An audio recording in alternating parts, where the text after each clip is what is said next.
Hello and welcome back. I am Chris with Marksman Shooting Sports in Westfield, Indiana. You are watching Marksman TV. Today I have another weekly used gun review. Remember, in these videos we take a sampling of about 8 different used firearms that come through the door and give you a 2 to 3 minute small review on each one to give you guys an idea of some different stuff that is out there on the market. Remember, the purpose of this video is strictly to be entertainment and educational. We are not making this video to sell you anything to keep in accordance with YouTube's policies. Anyway, with all of that out of the way, let's go ahead and jump into it now. Alright, remember the format of these videos is we start off with most common and move through least common as the video progresses. So starting off is a pair of Glocks. I'm showing you two because these are very similar to one another, but these are both Generation 4, the large frame versions. We have a Model 20 and a Model 21. This is the 21 here, and this is the Model 20 here. Now, being Generation 4, of course, they come with 3 magazines, interchangeable back straps, all that sort of stuff, as you guys are mostly aware. I'll get these out of the way. Now, both of these also have the night sights on them from the factory. But, okay, looking into these, here is the Model 21, which is a 45 ACP, and the Model 20, which is a 10 millimeter. Other than the caliber difference, they are virtually the same. The Model 20 is a 15 round capacity, and the Model 21, I believe, is it's a 13, so just a couple more rounds here. Now, the fundamental difference between the two is a 10 millimeter is sort of like an elongated 40, or what a lot of people would say is a 40 is a shortened 10 millimeter. 45 ACP, of course, everybody's familiar with. The 10 millimeter is a very popular use for hiking and camping as like a bear defense firearm. Very high velocity, very high muzzle energy around. The 10 millimeter is definitely ballistically a very viable option for large game or defense against large animals or defense against people, things like that as well. So the 10 millimeter is very popular, and actually lately 40 has been falling off in popularity, and I would say the 10 millimeter at the same time has been conversely increasing in popularity. So lots of people come in looking for the 10 millimeters, and that's reflected really in the pricing of these, which I'll get to in a minute. So Glock handguns, as many people know, came onto the market in the 1980s. They are the firearm that a lot of people love to hate. So anytime I have Glocks in here, there's always a couple people who, get a little bit upset as to the mere presence of the Glocks in these videos. But I personally, as a lot of you guys know, am a Glock fan. Now, the 21 and the 20 are the full-size versions in the larger frame, being for the 10 millimeter and the 45. The 29 and the 30 are the same guns that are scaled down to the more compact size, where you basically are cutting them off here and here. 29 being the 10 millimeter and the 30 being the 45 ACP. The 10 millimeter, the Model 21, did come onto the market in 1991. Now, again, this is a Generation 4. Some of the things that they would change is adding the interchangeable back straps, more aggressive grip texturing. That's basically it. Having the 3rd magazine in the box, if I didn't already say that. So those are some of the key features. That's when they would go to the double guide rod and spring on the full-size versions. Typically, you would only see that in the baby Glock variants in the previous generations. So if we're getting into pricing on these things, brand new, the Model 21 and the Model 20 should be in the Generation 4, should be at about the $550 to $560 range. Used, you typically find them in about the $450-ish range. Now, everything, as you guys know, is up on the market, and right now, I'm actually seeing a disparaging difference between the 10 millimeter versions and the 45 caliber versions. So like the 10 millimeter versions I'm seeing right now used in about the $600 to $700 range, whereas the 45s are staying a little bit lower, and again used traditionally I'm seeing them hover around the $400 to $500 range. These aren't really budging much in value, but the 10 millimeters are, again, just because there seems to be a lot more interest on the market for the 10 millimeter handguns. And like anything else right now, both of these are difficult to get, especially for some reason these and 10 millimeters. So anyway, very interesting firearms. I always like to see them come in. The size is quite a bit beefier and heavier than something like a Glock 19 or a Glock Model 22, but being that it's a bigger round, that's understandable. Again, having been on the market for 30-ish years, it's still a very viable option. Of course, updated in the newest generations. You're not going to find these in the Gen 5s yet. So anyway, very cool guns. We'll start them off here with a Model 21 and a Model 20. Okay, next up is another pair of pistols, and again, I'm showing you two in this spot as they are similar to one another, but we have two HK VP9 variants. This is the full-size VP9, and this is the VP9SK, of course, both 9mm.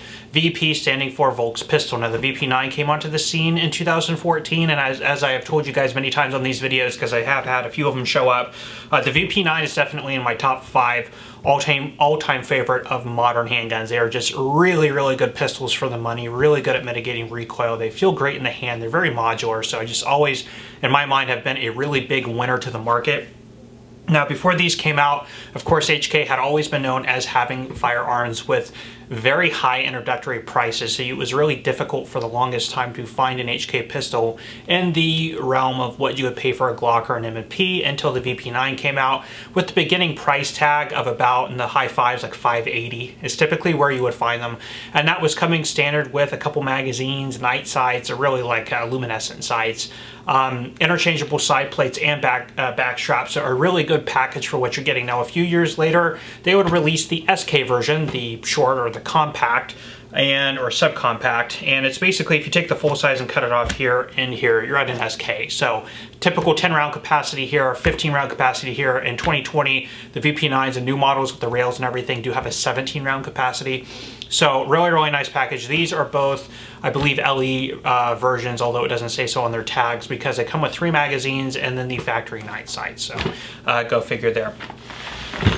Pulling these out, they are very, very nice, ergonomic, and comfortable feeling firearms, and they are essentially the striker-fired version of the P30 series. Okay, P30 and P30SK. You have a paddle magazine release. They did come out with the B model, which has a traditional American-style button release here on the side. I've always really, really liked the paddle release because you can get that either from the thumb or the trigger finger, and when you have it in a holster, it's totally unusable. You can't accidentally punch that button release, so I really like that as well. Again, just so comfortable and ergonomic. I am a huge fan of these things, both of these in excellent condition. Okay, now if we get into the pricing on these things, brand new, you know, in the LE version especially, but without the LE version, you'd probably, like I said, be in about the $580 to $600. With the LE version, a little bit higher with those factory night sights. Used, the standard version, typically around the $400 to $450 mark is where you would be right now. That's elevated right now about $50 to $100. Of course, with everything going on, that, you know, is to be expected.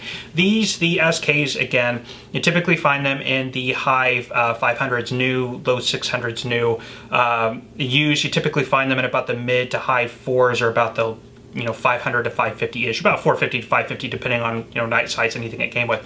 But right now, these are quite elevated. These are going up at about the $600 plus range. Where these are, I'm still seeing these in about the 5s. So these haven't really gone up that much. But yeah, these SKs, for whatever reason, they've really broken away from the pack, and a lot of people want them.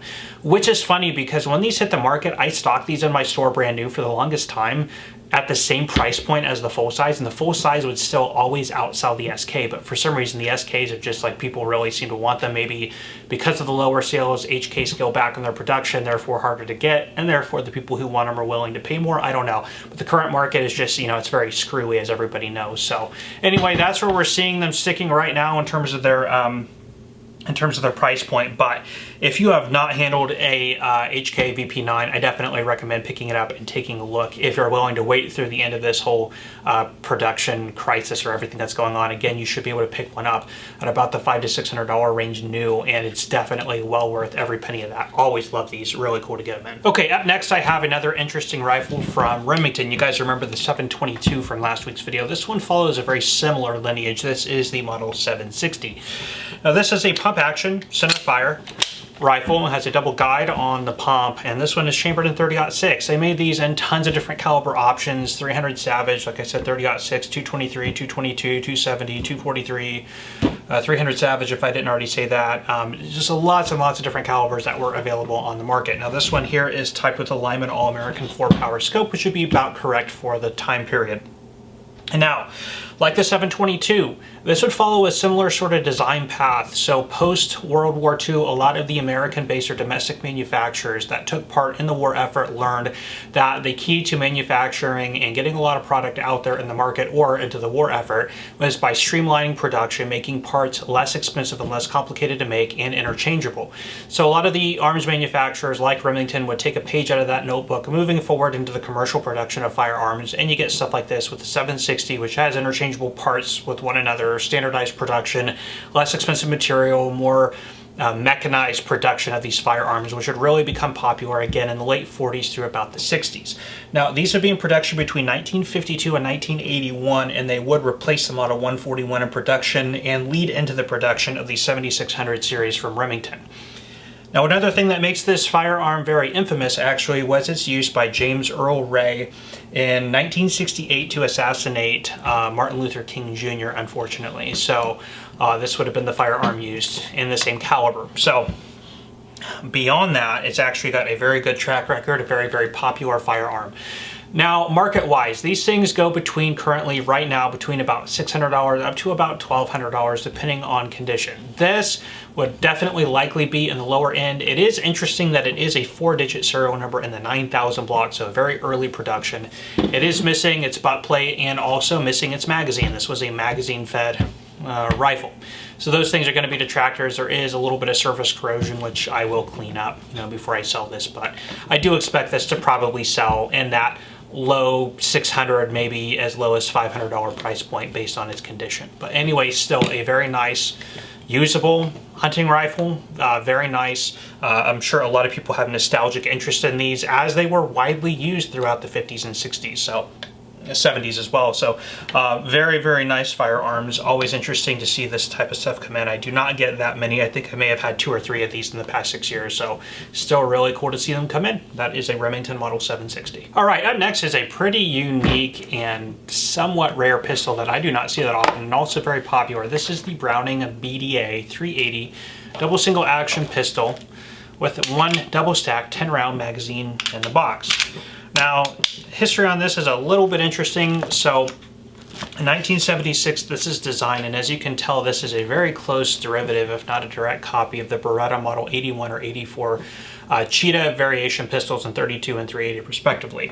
Now, these were manufactured actually by Beretta as well as FN and marketed as, the an FN pistol or the Browning BDA. So FN would make these between 1976 and 1987 in 32 ACP. Beretta would make them between 1977 and 1997 in 380, known as a Browning BDA. So on these, you will see in the 380 versions like this, you will see FN.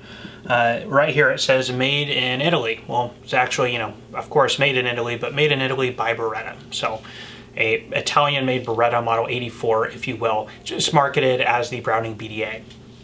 These are very, very popular currently as collectible items, but when they were on the market, Magazine Disconnect, when they were on the market, they were not really deemed as a huge commercial success. FN would try to market these to police departments and militaries around the world, not really getting a whole lot of contracts. So even though they were manufactured for 20 to 30 years respectively, they were still not as widely used or regarded on the market. And really not until recently have they really gone up in value and become, desirable as collectibles. They actually feel really, really good in the hand. Double action trigger pull is heavy, single action is really nice and light. But these are just really nice, well-made, just cool, stylish pistols. And again, production on these have stopped. They've been out of production for more than 20 years. So on the used market, of course, the different variations like this, they did make them in it was either a bright stainless or a nickel finish. Those are going to go for a little bit more, but in the box with both magazines, you're typically seeing these sell in about the $600 price point. So not hugely valuable. In worse condition without the box, you might find them in about the $4. Okay. Things like this collectible firearms have not been affected too much by what's been going on in the pricing market. That stuff has really affected mainly like modern production, concealed carry firearms, things like that. But collectibles like this aren't hugely affected. People aren't really picking up collectibles like this for home defense, although as a 10 round capacity 380 in its size and weight and its feel would not be a bad option for that.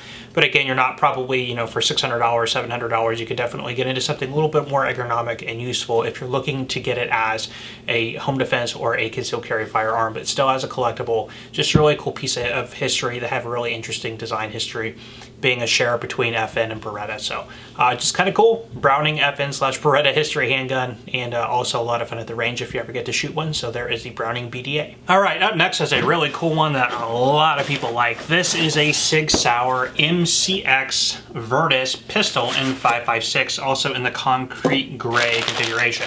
Let me pull it out of the box here and I will be right back with you guys. Okay, the MCX Virtus. Now the standard model MCX, which is chambered in 5.56 or 300 blackout, the first generation, was released at SHOT Show in 2015. I remember when we got those in, we were retailing those, the first gens brand new, for I think it was $1,600 to $1,700, so they weren't as expensive as they're going now. In 2017, just a couple years later, they would release the second generation, being the Virtus, which you see here. Now, Sig also had the MPX, which is the same general configuration, but it was for pistol caliber, the P pistol caliber carbine configuration, if you will. Now this, as you can see, is a pistol with a side folding brace. There was a couple interesting design features about the MPX as a whole that really made these things really interesting in the marketplace. Now, Sig has always been, in my opinion, one of the top innovative firearm manufacturers that have always tried to really break the mold on design concepts with their firearms, the Sig 365 being a great example of that. So anyway, from their inception, like for the release of the P226, all the way up to things like this, they've always just been a very innovative company. So they've taken the AR-15 layout, design, and pattern and sort of made a couple design features which have always been recommended to the AR platform for a long time. Namely, one of the biggest ones and one of the biggest hindrances of the AR-15 design was the necessity to have a buffer tube for the recoil spring buffer and bolt carrier grip to reciprocate back and forth for its use. So because of that, you couldn't have things like a side folding stock or anything like that. On the MPX, what they did is they actually moved the mainspring and guide up to the top of the receiver, making it just a little bit taller in order to get away from having to have that housed in a buffer tube, so you can get things like a side folding stock, which the full carbine versions have as well. The basic MPX and MCX stocks are side folding by design for that reason. You could also get them to collapse, which are the reasons, I believe, for the guides, these little rail slots here on the side of the receiver. One other thing that they did is, which is actually done on a lot of AR-15s, is they implemented a short stroke gas piston into the design.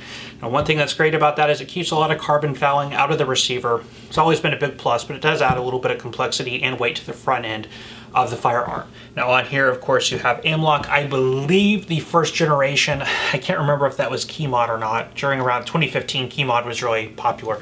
Now everything's moved to M-LOK. No sights. This is an 11.5-inch barrel in the concrete gray, sort of urban gray Cerakote finish. So really, really nice looking package. Now, these brand new, typically you're looking at an MSRP of about $2,200 to $2,300 in most cases, and normally on the market, you're gonna find it in about, I believe the $2,000 price point was normal. Right now, with things being as crazy as they are, these, especially in the configurations you're seeing them in, are going up over new retail a little bit higher than that. So again, that's just going to be the times right now with what's going on. Now the pistol brace, there is a lot of interesting, hoopla going on right now about what's going on with pistol braces, as you are all aware.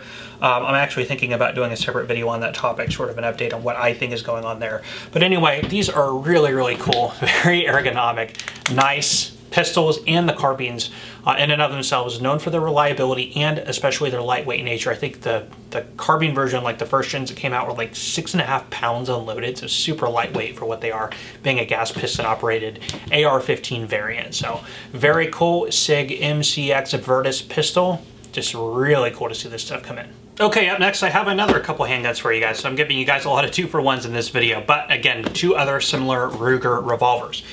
Now, you guys remember from several videos ago, I had a couple yellow box Rugers. I have a couple more. These are a Ruger Blackhawk and a Ruger Super Blackhawk, new model. Super Blackhawk being the larger caliber, like 44 Magnum, and then just the standard Blackhawk being the smaller calibers, like 41, 30 carbine, 357, 45 Colt. Okay, so let me pull these out. So the Ruger Blackhawk variations were like basically got a lot of its inspiration, as you can tell, from the Colt single action army. So these were single action only loading gate fed or loaded revolvers. Now, what makes these the new model was basically a changing in the inner workings to drop being able to open the loading gate and rotate the cylinder without having to bring the firearm to half cock, which you would do on a traditional single action army. Now this is just one position on the hammer, and that is full cock. One other thing they added on the new model was the safety feature of a transfer bar. Now the Blackhawk variations would come out in the early 70s, around 74, 75, and are still in production today. Now these two, being yellow boxes, are somewhat early. The Super Blackhawk I have here in the 44 Magnum was made in 1990, and the Blackhawk here, this one is in 45 Colt. This one was made in 1994, so both in their original boxes, both in excellent condition. Now, when it comes to the single action only community, you're going to basically get into two camps. There are going to be the people who really like this option of getting into a single action army that's really been modernized and brought into the modern world, again, with the transfer bar safety, the updated sights, a little bit larger and more robust frame, things like that. You also get your purists who are not as excited about the modernized features. They like the idea of having to go to half cock to reload, your standard gutter with a front post sight, things of that nature. And if you do want a modern reproduction in those realms, you can get things like the Uberti offerings that are brought in by Cimarron and Taylor. Also, Ruger does have another line called the Vaquero, which, even though it's still also a more modernized version, does still take a lot more of a closer look at the single action army from Colt and really follows it a little bit closer than do these. So again, this is really for your modern sportsman, somebody you want to take something hunting, but you like the feel of the single action army, but you want it in a more modern package. Now, when it comes to pricing, things like this have not really been affected by what's been going on. These are not the typical things that people are going out and sort of panic buying for, concealed carry and things of that nature. So typically brand new, you're finding these in about the $750 price point when they're available. Used, you're finding them around the $500 to $600 mark, which is where I would expect these to go, and a little bit of the higher side because these are yellow box guns in their box, and both in excellent, like new condition, very, very clean guns. So yeah, $500 to $600 is about right on the mark for these used. But if you are looking for that hunting firearm, something like the Super Blackhawk 44 Magnum, the action is just super smooth. Really, really nice guns, good weight and balance, not overly heavy, but enough to really help you with that recoil. Or if you want something like this, and I think it's probably 4 3/4 inch barrel, also with that traditional look and feel of a single action army, but brought more into the modern day, this is a great option as well. So again, Ruger, a new model, Super Blackhawks. Okay, up next I have another Daniel Defense AR-15. I know I had one last week, but here's another one, just to give you guys a little bit of, oops, sorry about hitting the tripod there. Give you guys a little bit more eye candy this week for this week's weekly used gun review video. This is the DDM4 V7 Pro chambered in 5.56. This is what is known as, I'm gonna get this out of the way. This is what was known as the Rattle Can Edition, which I do not believe that they are actually making right now anymore, but getting into this, now you guys remember last week, I'm not going to go over the whole gist of the history, but Daniel Defense, started by Marty Daniel, really got his start into modifying the AR-15 platform as it existed throughout the 90s, bringing it into the modern era. He wouldn't actually create his own AR-15, the DDM4V1, until about 2009. So really, it's only got about 10 years of manufacturing history, and has really become probably one of the most popular and well-known and highly regarded AR-15 manufacturing groups out there on the market today, putting out very, very well-regarded and well-collected and owned AR-15s. Now, prior to Marty Daniel coming onto the scene, it was very common on the AR-15 market to have very basic and watered-down AR-15s that really fit in the lines with military production, like A1, A2, and M4 type style firearms with the basic CAR-15 handguards and stuff like that. He would come out with a quad rail system, which would actually be adopted by SOCOM, a backplate which had sling loops on it, and stuff like that, to try and really innovate upon the design. A lot of his parts were sold at gun shows, Knob Creek, places like that. Of course, some military contracting, and because of that, really decided to build his own AR-15s with all of his innovations built into the design. And you come up with the 10 years of evolution that you see here today, where you have the basic competition race gun sort of version. Now, the V7 Pro that you see here comes with things like a Geisley trigger already installed, M-LOK rail system, really cool. Like I said, the rattle can paint scheme on here. Nice updated furniture, really, really nice compensator and muzzle brake. So really supposed to break up the traditional lines of what we knew as an AR-15 or M16 into bringing it into something that competitors and things like that could use. And it's really been transformative in how AR-15s are put together now. It's not only Daniel Defense anymore, it's all the manufacturers are coming out with sleeker, more ergonomic, lighter weight, more versatile platforms. And I would really argue that Marty Daniel is really the one to set the tone in that regard. Now, these Daniel Defense rifles are not very inexpensive. They're base guns, start at about 14 to 15, something like this. Retails in about the $2,000 new. Of course, because what's going on right now, AR-15s of any stripe are going quite a bit higher than traditionally what we would see. You know, M&P 15s going for $800 to $1,000, things like this going up in the $2,000 plus range used. So this one's in like new condition, really nice shape. So anyway, I know we already went over one of these before, but I wanted to show you another variant. That was the V11. This is the V7 Pro. If you want to see that or learn more about Daniel Defense, make sure to hit last week's weekly used gun review video. Both of these Daniel Defense rifles came in from the same seller, by the way. So anyway, very cool rifle. Happy to get this one in. All right, last but not least is a really cool one, and I've had one or two of these in here since we opened, but this is a Colt Gold Cup National Match 1911.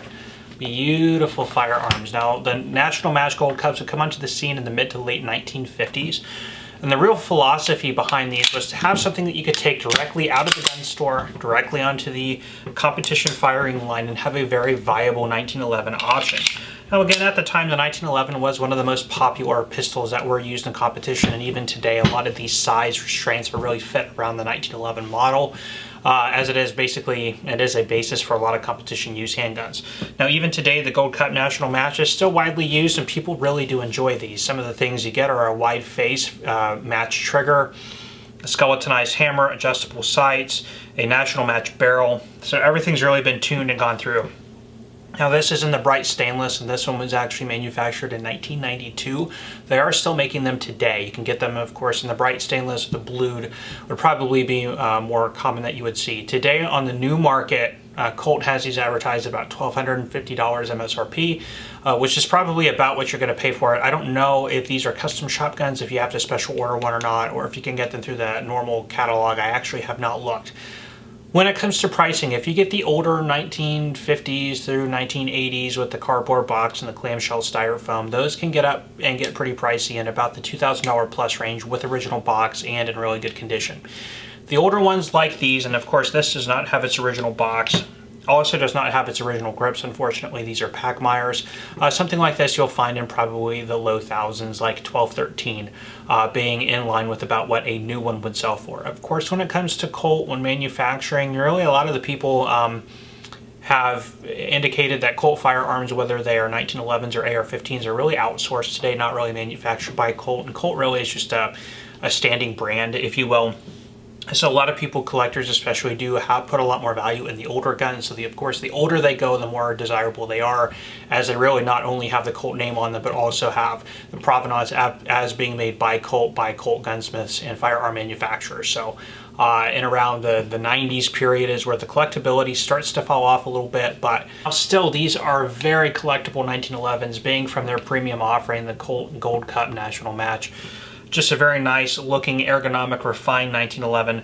There's always going to be a place for these in many Colt collections moving forward. So still really cool to get stuff like this, and it never sits around and lasts too long. There's always Colt collectors looking for stuff like this on Gunbroker or other places. So yeah, Colt Gold Cup National Match 1911, bright stainless. Very cool to get in.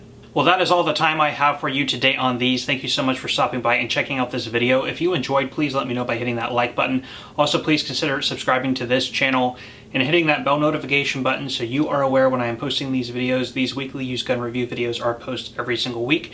Anyway, guys, I'm going to leave you off there. I am Chris with Marksman Shooting Sports in Westfield, Indiana.